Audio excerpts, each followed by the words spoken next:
The book series that I read is The Mortal Instruments.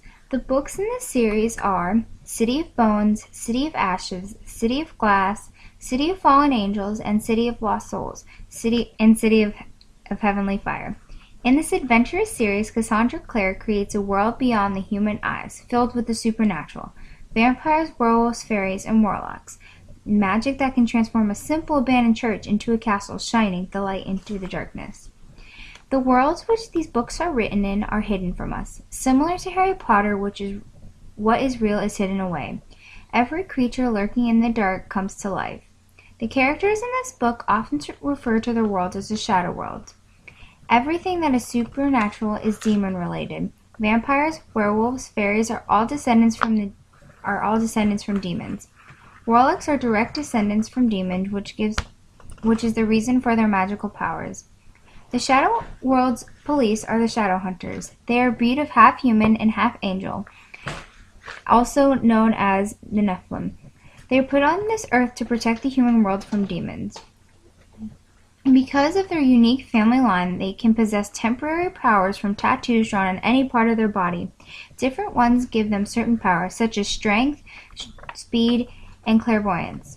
They go by laws set by the Clive to maintain peace between everyone. The Clive is made up of shadow hunters that have been voted to the council by fellow shadow hunters. They also have a country they put a magical wall around in Europe. Their country is called Iris. Iris is overlapping parts in other countries, but no humans know about this place unless granted the gift of sight.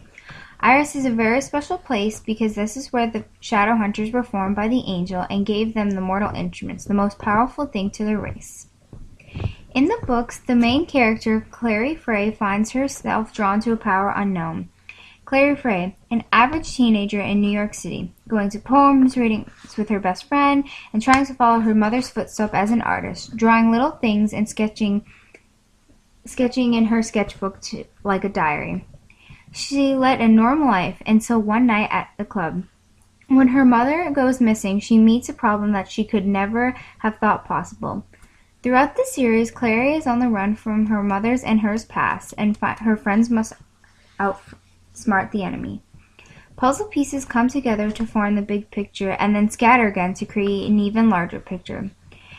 As an overall experience while reading this book series is a roller coaster of emotions. Between the fight scenes to the romance, the book series has every emotion. It's not only suspenseful, but also shocking with details. Anger, passion, family, and love are all tied together in a neat little title. Cassandra Clare puts you on the edge of your seat every chapter with new pieces of the puzzle. What an amazing part of this book series is the emotions I experience, as well as the ideas that it plants inside your head. You see that no matter what happens, you define who you are and nobody else.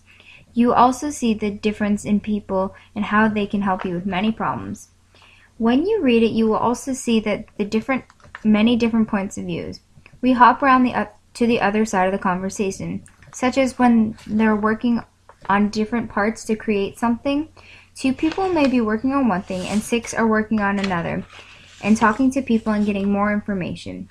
When reading this story, I find it's important to be able to see all the aspects which are contributing to the plotline. I will say though, if you don't like cliffhangers, I'm not sure this book series is great for you. There are times where you'll find out about something, then you will not see how the character's reaction or the effect on them until the next book. The book series, though, is on the larger side, consisting of 6 books, the smallest one of them being 300 pages. It's a longer read. In total of just reading at school, with very little reading at home, I read the entire book series in about 6 months with wait time on the books. Each book took me about 2-3 weeks to finish, with only reading at school. Being the very last book is around 750 pages long, and I read it in 2 weeks, it's a book series that grabs your attention and doesn't let go until the end.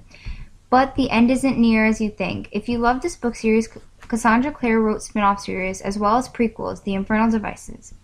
The age group I suggest for this book is 14 and up due to its somewhat gory fights and mature content. I also suggest that mostly girls will read this book because of its content. But I will say, if you love adventurous romance,